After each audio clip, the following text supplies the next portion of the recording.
If you're new here, hi, hello, welcome. My name is Zoe and this is my channel, Ms. Manga, where I talk a lot about manga. And today we're going to be talking about some of the series I think are just criminally underrated. I just picked 4. I tried to do kind of different types of series, but I found I always was gravitating towards like fantasy elements in my series, at least. Obviously I'm biased, this is my opinions, but I was trying to be more like fair in my bias fair in my bias and like pick genuinely like series I think are really good, solid series, and I love them lots. So I'm gonna give them some love on here, and yeah, let's just get to the first one. First up, I'm starting with the newest series and possibly the one that won't be as obscure or underrated for very long. We'll see. And that is Zom 100. So this is a comedic take on the zombie apocalypse. It's not like a zombie outbreak and these characters are struggling to survive, really. It's more like these characters are kind of enjoying their time in the zombie apocalypse, or like filling up their time by making this bucket list and traveling all around Japan and trying to fulfill those bucket list items during a zombie apocalypse. So yeah, sometimes they have to run from a zombie, or sometimes, you know, there's a close call, but it's just for the most part very like goofy, off the wall bananas shit going on, and it's a fun read. So anyway, this story centers around Akira, and he was toiling away at a soul-crushing company being a salaryman, and he was just miserable. And then the zombie apocalypse breaks out and it just turns his life around. He starts living for the moment. He starts remembering what it feels like to be like alive and enjoying life, really. So it's a very different take. There can be close calls like I mentioned before, but it's a lot of times just a very positive take on a zombie apocalypse that I've ever seen.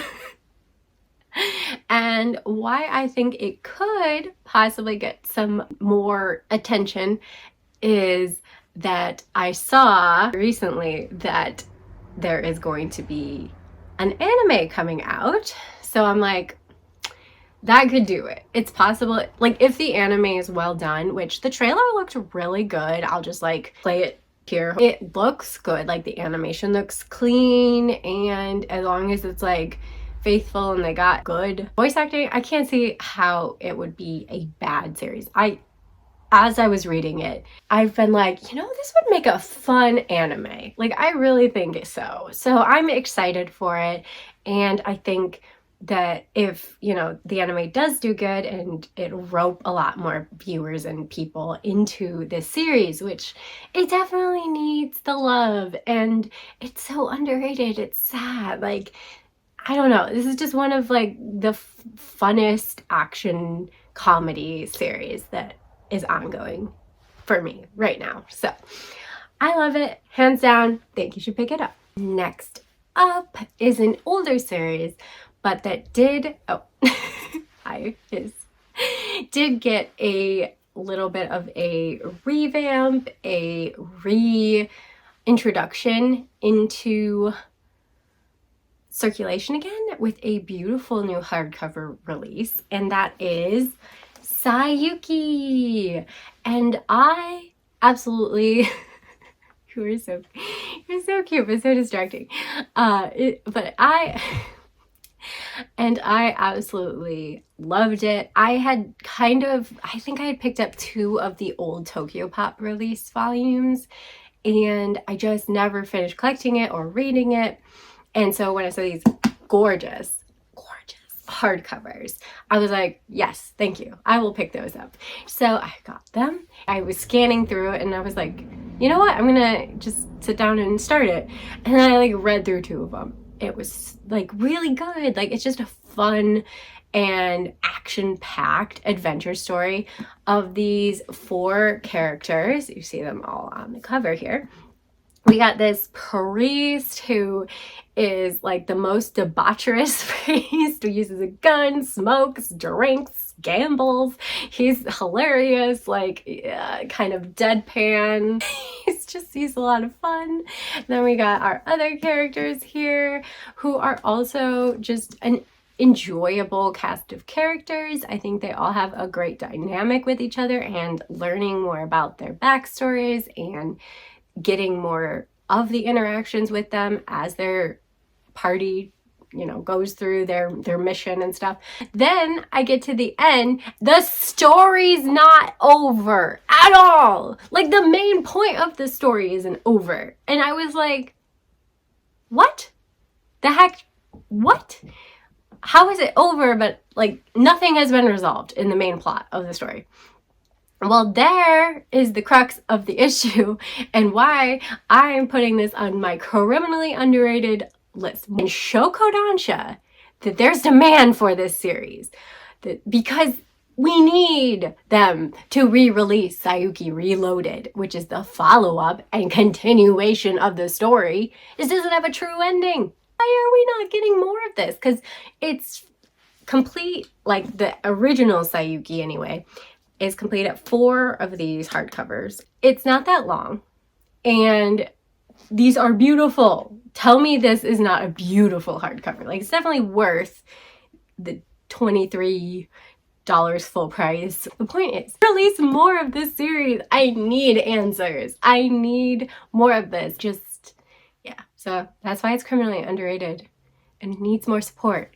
Needs more support so we can get Saiyuki Reloaded in print in these gorgeous hardcovers and continue the series. Okay, next up is a horror series that I find just very fun, and that is Phantom Tales of the Night.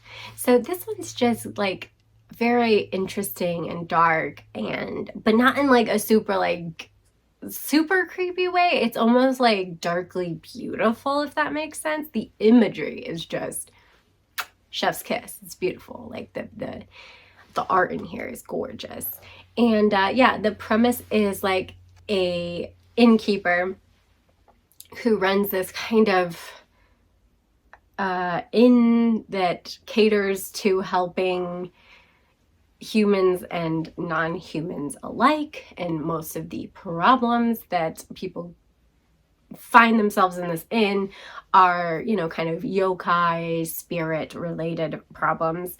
And yeah, so it's a little episodic, but then it kind of starts like giving us more backstory and more information and tying things together and people coming back into play later on in the series. And it's just really good if you like darker fantasy series. It's just like, it can be kind of like gruesomely dark, but in a pretty way. I don't know how to describe it.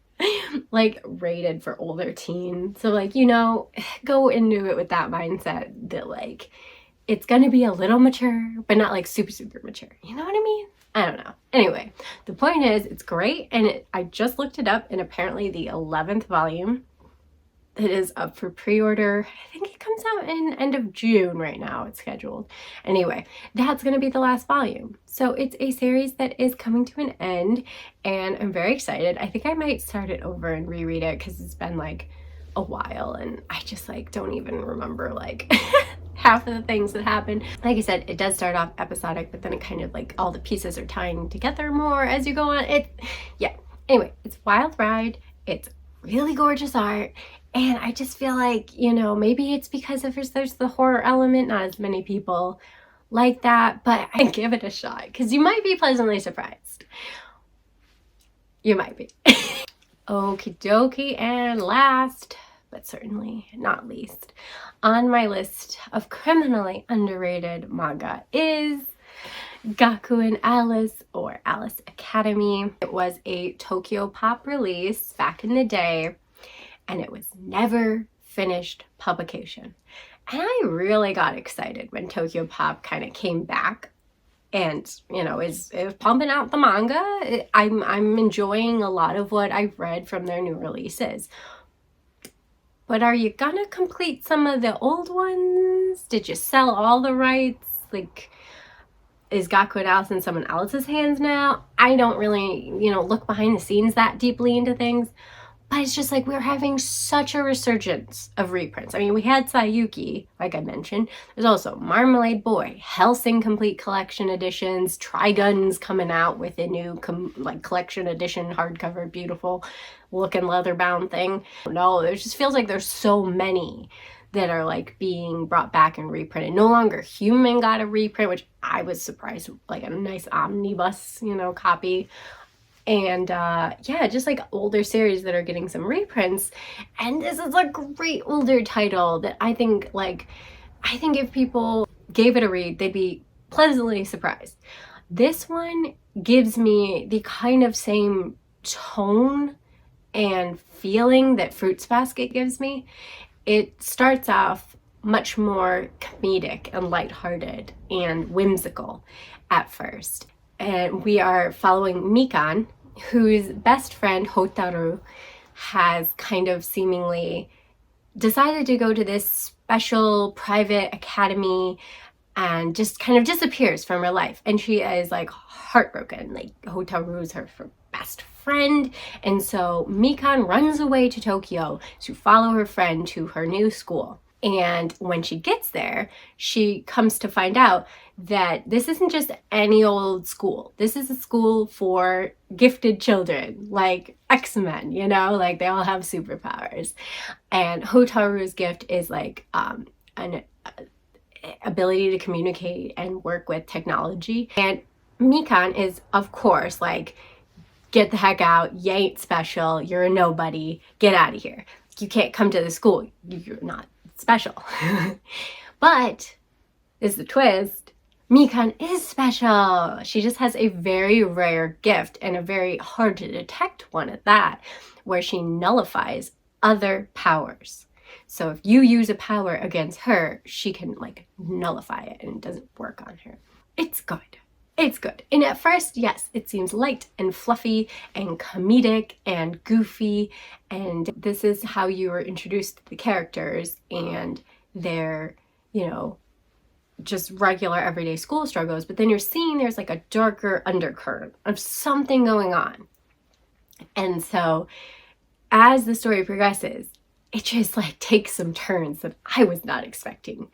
And I felt the same way when I read Fruits Basket for the first time. Both of these series like just really surprised me at kind of the directions that they took. And both are just engaging, fun, heartfelt fantasy series. This does take place in like middle school, so the kids are younger, and I think that's somewhat a reason why people don't want to pick it up. They think the kids are going to be like, you know, not fun protagonists to follow. I understand, but how many shonen do you pick up where a protagonist is like this age? Age isn't that important in the grand scheme of this story. It is not just a light, breezy, cutesy story. It definitely has depth to it and some real intense twists as it goes on. And I just freaking love it so much. And I need a reprint. I need to have the complete series on my shelf one day. It would make me so happy. I'm calling for a grand mission. I'm not calling for anything. I just think it's criminal that they haven't re-released, that no one's re-released a, you know, I don't even care if it gets the hardcover like upgraded treatment, but just like a complete publication of the series is necessary because it's so underrated, and it's just a really good series that I don't think enough people like even like have heard about. I know it's older, but still worth it. So yeah, that was my 4 picks for criminally underrated series. I absolutely love what I've read of all of these series, and I really wish more people might pick them up or, you know, get into them, and there could be like a little bit more hype around them. Some for purely selfish reasons, but you know, I really enjoy those series, and I think more people should give them a chance and check them out. They're so good.